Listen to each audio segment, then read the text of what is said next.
Bismillahirrahmanirrahim.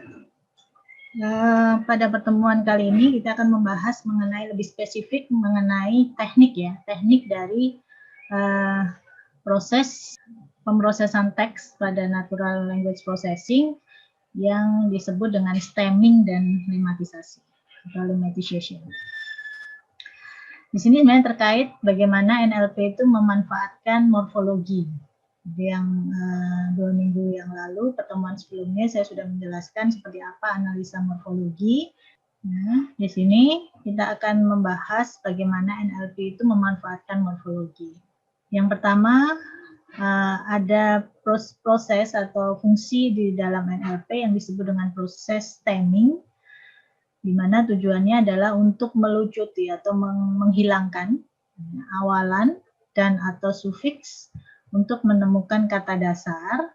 Hanya di sini catatannya untuk proses stemming itu mungkin kata yang kita dapatkan itu bukan kata dasar yang sebenarnya.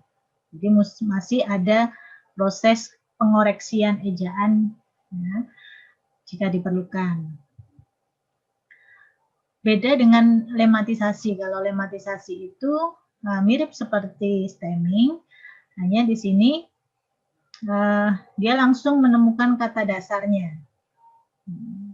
Sehingga di dalam proses lemmatisasi ini ada satu langkah yang sangat penting, yaitu pengoreksian ejaan. Disesuaikan dengan seperti kalau kita punya kamus, itu ejaannya harus sesuai dengan kamusnya. Jadi kalau kamus itu bisa dalam bentuk daftar kata, seperti contohnya yang tersedia di Wordnet ini kalau dalam bahasa Inggris.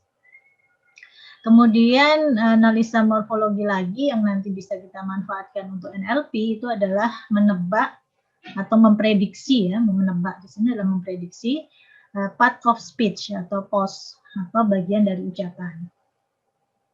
Nah, di sini tentu kita harus mengetahui, mempunyai pengetahuan tentang morfem dari bahasa tertentu. Bahwa seperti tadi misalkan tangan, nah itu tangan itu termasuk dalam kata benda atau kata kerja, sehingga nanti dia kalau disambung dengan sebuah kata lain, nah itu dia berarti apa. Ini adalah langkah-langkah di dalam NLP yang berdasarkan analisa morfologi. Nah, sekarang kita akan lihat beberapa teknik stemming. Ya. Jadi untuk menghapus imbuhan yang biasanya itu berupa sufiks. Nah, di sini rangkaian dari mode stemming itu adalah merubah dari sesuatu yang sangat konservatif menjadi sesuatu yang sangat liberal. Jadi yang dimaksud sangat konservatif di sini, misalkan kalau dalam bahasa Inggris itu menghapus terlebih dahulu kata-kata tambahan imbuhan yang tidak menunjukkan imbuhan. Maksudnya tidak mengacu ke imbuhan dalam kata kerja, misalkan contohnya kalau dalam bahasa Inggris itu ada penambahan s, es itu kalau untuk kata benda yang jumlahnya banyak atau jamak. Untuk yang rangkaian yang sangat liberal itu berkaitan dengan penghapusan semua awalan dan sufiks yang dikenali. Ini contoh proses stemming dengan menggunakan sebuah rule tertentu dalam satu kalimat. Misalkan kalimatnya berkata, for example, compression both accepted as equivalent to compress. Di sini example, nah ternyata example ini E-nya hilang. Nah, ini tergantung dari rule-nya ya. Jadi rule yang di-create di dalam melakukan proses stemming ini sangat mempengaruhi hasilnya. Nah, bisa jadi pada saat algoritma stemming yang menghapus imbuhan dari kalimat ini dia mengenali E di belakang ini sebagai akhiran yang harus dihapus. Sehingga hasil dari proses stemming di sini menjadi kata yang salah. Exam, ini kan nggak ada kata exam seperti ini. Kalau ini benar, compress compressed jadi compression, compression jadi compress. Ya. Nah ini ada yang hilang lagi di belakang. Di belakang ini hilang, jadi kata tidak terbentuk kata yang benar. Kemudian both accepted jadi accept benar. Kemudian as equivalent ini juga equival, ini sepertinya juga salah. Kemudian ini benar. Jadi menentukan algoritma atau aturan untuk melakukan penghapusan imbuhan itu sangat mempengaruhi hasil dari proses stemming itu sendiri. Salah satu algoritma atau rule yang cukup terkenal itu disebut dengan Porter stemmer. Ini stemmer yang diajukan oleh Porter itu nama orang. Jadi ini merupakan algoritma yang paling populer. Ini sudah ada sejak tahun 80 ya. Ini judul dari publikasinya itu adalah An Algorithm for Suffix Stripping. Ini diajukan pada tahun 80 dan sampai sekarang masih dipakai sebagai landasan proses stemming. Nah, di sini langkah stemmernya sangat liberal, jadi artinya melakukan proses pemotongan. Liberal itu pokoknya semua, jadi dikatakan liberal itu bahwa semua awalan dan sufiks yang dikenali itu akan dihapus. Jadi tidak ada conditional tertentu. Jadi ada 5 langkah yang diterapkan. Pada setiap langkah ini sufiks tertentu dihapus dengan aturan-aturan substitusi tertentu. Kemudian aturan substitusi ini diterapkan dengan memperhatikan seperangkat kondisi atau kendala, itu artinya satu syarat tertentu ya yang melekat pada aturan itu. Nah, salah satu kondisi itu adalah misalkan terkait dengan panjang minimal. Jadi tidak semua, misalkan kalau katanya pendek misalkan, itu bisa tidak dipertimbangkan untuk dihapus meskipun terdapat sufiks yang atau imbuhan yang ditetapkan. Jadi, panjang minimum ini disebut dengan measure. Measure itu berkaitan dengan panjang minimal tadi. Jadi, panjang minimal di sini diartikan sebagai jumlah urutan konsonan vokal atau suku kata.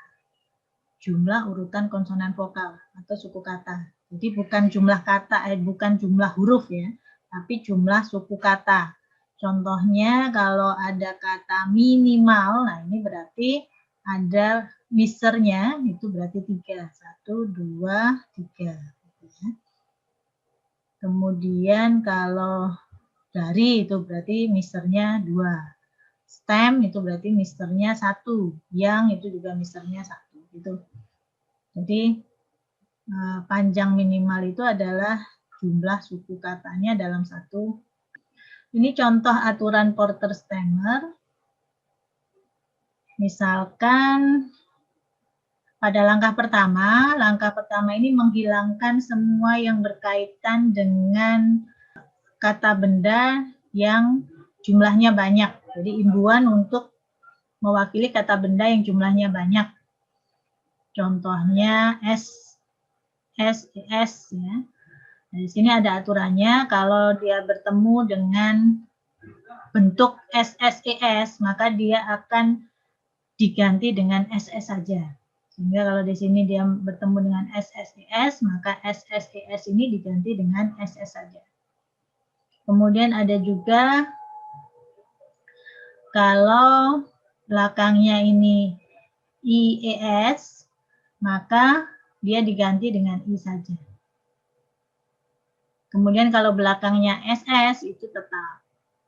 Lalu kalau belakangnya S, maka dia diganti dengan kosong, artinya dihapus.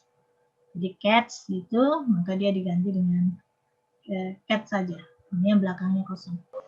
Kemudian langkah 1B di sini adalah untuk menghilangkan imbuhan yang berhubungan dengan kata bentuk perubahan karena terhadap kata kerja ya, perubahan terhadap kata kerja. Misalkan dengan imbuhan ing dan imbuhan ed. Ya, jadi kalau kata kerja sembarang, kemudian di belakangnya itu ada ing, maka yang bagian belakang ing ini diganti dengan himpunan kosong ya. Jadi sehingga dia hilang. Walking jadi walk, kemudian sing jadi sing. Nah, ini karena di sini dia kata kerjanya adalah sing. Kemudian plaster jadi plaster. Nah, di sini ada syaratnya bahwa ini itu adalah terjadi pada kata kerja apapun. Kemudian pada aturan kedua, step kedua, ini tadi step 1 dia menghilangkan yang SSS itu, kemudian juga ing dan ed. Lalu aturan yang kedua adalah untuk stem yang panjang. Nah, ini ada aturan sendiri untuk yang stem yang panjang. Berarti misernya itu lebih dari 3.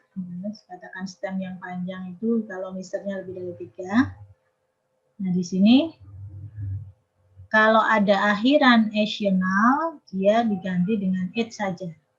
Sehingga kalau ada kata relasional, dia diganti menjadi relate.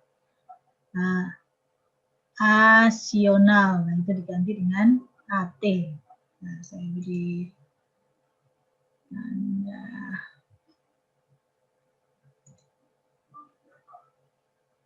Jadi relasional itu diganti dengan it. Nah, kemudian di sini kalau di belakangnya itu adalah either, either itu diganti dengan ice. Citais di citizen.